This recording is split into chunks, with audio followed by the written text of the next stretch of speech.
Tout de suite, donc, nous allons au palais de Kosiam pour le carnet d'audience du chef de l'État. Le chef de la délégation de l'Union européenne et l'ambassadeur du Japon ont tour à tour été reçus par le président du Faso cet après-midi. Les deux personnalités se sont entretenues avec Michel Kafando sur la période de la transition et les différents appuis de l'UE et du Japon au Burkina Faso. On suit Toboum Evelyne Dabiri.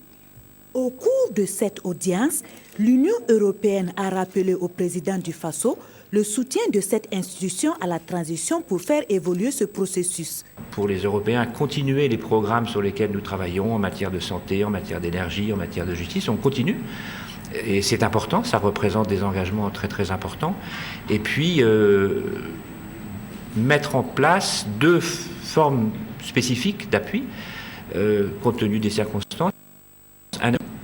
Donc il va y avoir un appui financier et technique, essentiellement à la CENI, pas exclusivement mais en bonne partie à la CENI.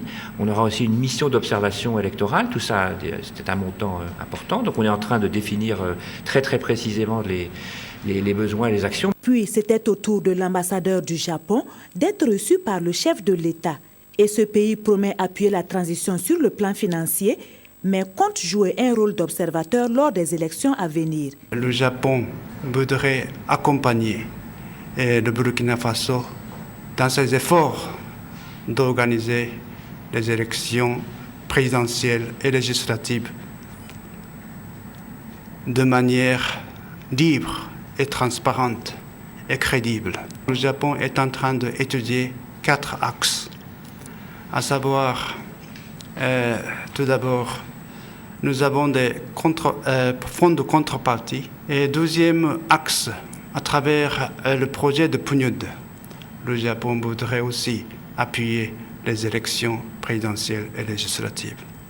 Et puis troisième axe, c'est le Japon voudrait participer à l'observation.